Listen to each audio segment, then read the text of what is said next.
Belezura, pessoal, estivemos aí trabalhando ultimamente com VUNESP, redação no modelo VUNESP, estilo VUNESP de abordagem temática, beleza? Bom, e a gente fez o tema Educação Domiciliar no Brasil, exercício de liberdade de escolha ou negligência dos pais, que foi um tema cobrado pela FAMEP, beleza? Pessoal, antes de darmos sequência, eu vou aqui mostrar, conforme prometido, como o texto ficou, né? Aqui eu vou... a gente teve todo o trabalho de elaboração das nossas estratégias de defesa dessa tese. Eu vou mostrar para vocês como é que ficou, mas antes você tem que deixar o seu like aí, tá ligado? Então deixa o teu like, já se inscreve, ativa o sininho aí para você não perder as atualizações aqui do Vozes Humanas. Lembrando que o Vozes, cara, a gente está aqui fazendo uma demonstração para um texto da FAMEP, né? Cujo vestibular é realizado pela Fundação VUNESP. A gente vai ter aí em 2025 Vozes Med, que é um braço ali do Vozes Humanas voltado especificamente para esse modelo de prova, para esse tipo de prova, para você que está afim de entrar nas grandes instituições aí de medicina do país, beleza? Muitas delas com vestibular feito pela Fundação VUNESP. É só ir lá no Instagram do Vozes Humanas, entrar na bio, você vai conhecer os nossos cursos, né? Vai conhecer as nossas modalidades, então corre lá, beleza? Dá uma olhada porque vai ter Vozes Med em 2025 e já tem bastante procura. A gente tem vagas limitadas porque o nosso espaço agora vai ser um espaço diferente, que é uma das novidades ali do Vozes Humanas, né? Vai ser, a gente está ali com mais autonomia agora e a gente tem uma quantidade limitada de vagas, portanto não deixem de buscar na bio do Vozes Humanas aquilo que você quer fazer em 2025 em relação a curso de redação. A gente está trabalhando muito, bastante, desde sempre, o tempo inteiro, para que você realmente tenha condições de ter tranquilidade na hora de sentar ali e escrever, né, com paz no coração.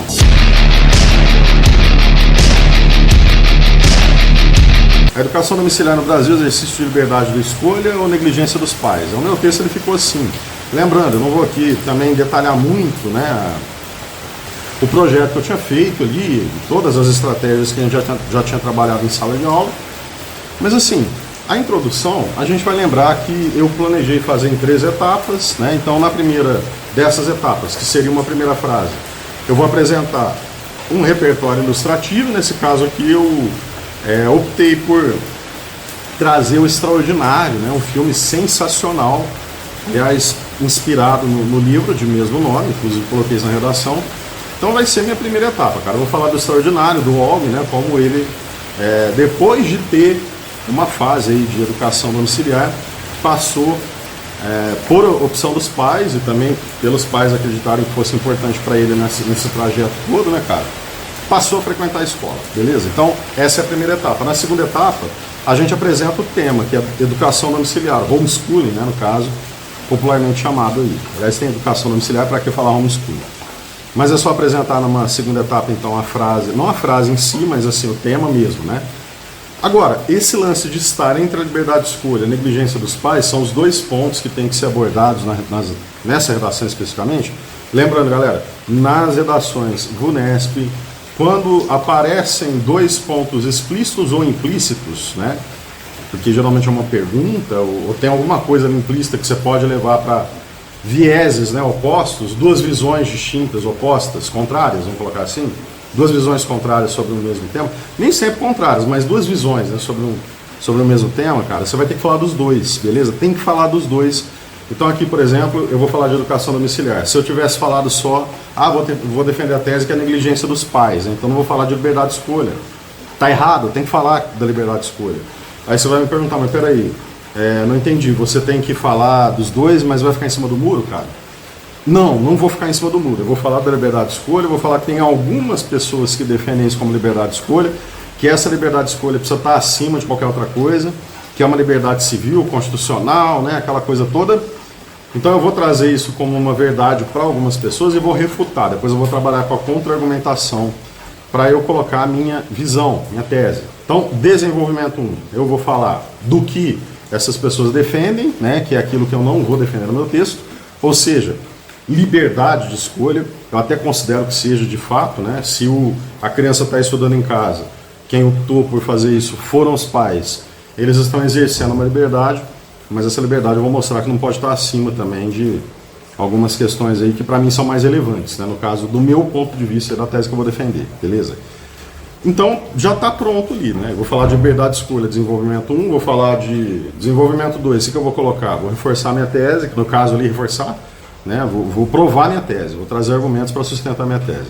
Maravilha, então como que eu faço, né, essa argumentação? É aquele esquema, você vai afirmar, né, algo tipo, muitos acreditam que a liberdade de escolha deva estar acima de qualquer outra questão. Eu vou colocar os argumentos que as pessoas utilizam para sustentar isso, para poder depois, numa análise, né, refutar esses argumentos, reforçando meu desenvolvimento 2. Então aí o desenvolvimento 2 eu vou fazer como? Começar fazendo uma afirmação, dizendo que se trata de fato de uma negligência, provar, né, de maneira concreta, exemplificatória mesmo assim, que é uma negligência. Então vou colocar, por exemplo, por que seria uma negligência, né, como que se argumenta em relação a isso? Os parâmetros educacionais, eles instituem que a criança, quando tem condições de ir para a escola, né, ela tem que ir. Por que ela tem que ir? Porque ali ela tem contato com a diversidade, né? O Brasil é um país muito extenso, muito amplo, a diversidade é muito grande. Então é necessário que haja esse contato, beleza? E faz parte da formação, inclusive, e também faz parte da formação do indivíduo ter contato com opiniões distintas, com visões de mundo que são diferentes daquelas que ele vai trazer de casa, né, que são base da formação moral dele em relação à família. Então eu vou provando, e depois na conclusão eu vou reforçar minha tese, vou construir um tópico ali para começar minha conclusão, dizendo, né, que, portanto, embora exista A, né, B é uma realidade mais concreta, ou se não mais importante, relevante, alguma coisa nesse sentido. No segundo ponto, eu vou pegar alguma coisinha que eu achei bacana, achei interessante lá da minha argumentação e trazer uma síntese, né? Vou ali trazer de volta para sintetizar aquilo bem rapidamente e faço um desfecho. E o desfecho pode ser, por exemplo, retomando a primeira frase lá do extraordinário, né? Então vamos lá, pessoal, ficou assim, olha só, lembrando que a introdução vai ser em 3 partes, né? Vai ter o extraordinário, vai ter o tema, que é a educação domiciliar, e no fim eu vou apresentar minha tese. Lembra de apresentar a sua tese de maneira bem clara, aquilo que você efetivamente vai defender, e apresentar os dois lados da questão, não falar de um só deles, ok? Então, 3 etapas, vamos lá. No filme Extraordinário, baseado em livro homônimo, o protagonista, portador de uma rara síndrome que deforma seu rosto, enfrenta uma jornada rumo ao contato social a partir do momento em que deixa de ser educado em casa e passa a frequentar a escola. Tal premissa representa, de certa forma, 2 necessidades prementes. De um lado, a de utilizar o domicílio como espaço educacional, em alguns casos. De outro, a de um aprendizado que considera a interação social no ambiente da escola como um pré-requisito para a formação plena e coletivamente benéfica. De fato, apesar de muitos considerarem que a educação domiciliar deve ser validada como exercício da liberdade parental, não se deve negar que se trata, na verdade, de negligência no contexto atual. Então, você está vendo, né, que eu usei, inclusive, o filme para falar das 2 necessidades, né? Uma delas, em algum momento a criança tem que, às vezes, ser educada em casa, diante de certas dificuldades, obstáculos, né? Então, é uma necessidade que pode se apresentar, né? Só que também coloco como necessidade primeira, né, a interação social, cara. Eu coloco isso porque, de fato, a BNCC fala que você tem que ter a socialização da criança para que o aprendizado ocorra de maneira plena, né? Beleza, então 3 partes, minha tese está muito clara, vou defender mesmo ali que não seja uma coisa restrita, já que se trata de uma negligência. Agora eu vou ter que provar que é negligência. Só que primeiro vamos falar do primeiro ponto, né? Olha só, pessoal, eu vou colocar assim, uma parcela da população brasileira acredita que a escolha pela formação educacional dos filhos em casa deva ser admitida como respeito à liberdade civil, democrática e constitucional. Nesse viés, propaga-se a ideia equivocada de que a escola seria um local de doutrinação em relação a ideologias e posturas morais, as quais confrontam aquilo que o núcleo familiar defende como correto. Porém, segundo Emily Durkheim, nós trupica, mas não cai. Pode botar fé que desse jeito vai. Nós trupica, mas não cai. Pode botar fé que desse jeito vai. Embora a família seja o início do aprendizado para a vida, é na escola que tais ensinamentos serão ajustados aos interesses coletivos, formando uma sociedade saudável. Ressalte-se também que muitos defensores da educação familiar não compreendem os protocolos os quais devem ser seguidos no processo de ensino-aprendizagem. baseados em documentos oficiais em avaliações técnicas específicas. Então, beleza, são 4 partes, né? Comecei dizendo que uma parcela da população acredita em X, coloquei aquilo que essa parte da população alega como prova, né? No caso aqui a doutrinação, certo? Incluí um repertório na minha terceira frase, Emily Durkheim. Nós trupica, mas não cai. Pode botar fé que desse jeito vai. Nós trupica, mas não cai. Pode botar fé que desse jeito vai. Né, no caso. E depois, né, no fim, ainda acrescentei uma prova que essas pessoas procuram utilizar para dizer que a educação domiciliar é mais interessante que a educação na escola, né? Que é esse lance de falar que de achar, né, acreditar que seja de qualquer jeito, tipo, então beleza, né, meu filho não vai ficar aprendendo, por exemplo, darwinismo, né, porque eu não vou ensinar e ponto final, né, e não é assim que as coisas funcionam, porque você tem protocolos para seguir. Desenvolvimento 2, vou sustentar minha tese, vou provar que é uma negligência, né. Nesse sentido, a liberação ampla da formação educacional no contexto da família, nas condições apresentadas pela maioria daqueles que defendem, é um retrocesso e uma negligência. Agora você percebe que a diferença do meu argumento 1, né, do desenvolvimento 1 para o desenvolvimento 2. No 1 eu falei que uma parcela da sociedade acredita em tal coisa. Aqui eu fiz uma afirmação, né? É um retrocesso e uma negligência. E é aí que está a chave para você não ficar em cima do muro e não deixar o seu posicionamento minguar, né, e a sua nota junto, beleza? Você não pode falar que uma parte da sociedade acredita nisso e outra parte acredita na outra coisa. Você tem que mostrar no que você acredita. Então não pode falar uma parte? Pode. Uma parte da sociedade acredita aqui? Beleza, lá no desenvolvimento 1, que é aquilo que você vai refutar. No 2, aí você já faz a sua afirmação, né? É um retrocesso e uma negligência. Não falei que uma parte da sociedade acredita que seja um retrocesso e uma negligência. Estou afirmando que é. Esse é o meu posicionamento. Quando eu sou afirmativo, eu deixo claro o meu posicionamento, a minha tese, a minha estratégia, beleza? Continuando, de acordo com o filósofo Jean-Jacques Rousseau, o contrato social se viabiliza por meio da convivência entre a criança e os demais, promovendo a integração na sociedade.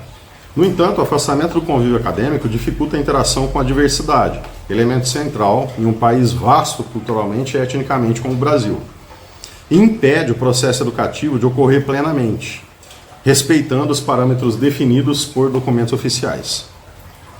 Ademais, o contato com opiniões e visões de mundo diferentes, muitas vezes opostas às da criança, garante o aprendizado do equilíbrio e da síntese, reforçando a democracia e a própria ciência, tantas vezes negligenciada pelas famílias. Você vê que são 4 etapas também, né? Eu falei que é uma negligência. Em segundo lugar, eu coloquei um repertório, Rousseau, que fala assim que tem que ter integração da criança com a sociedade, né?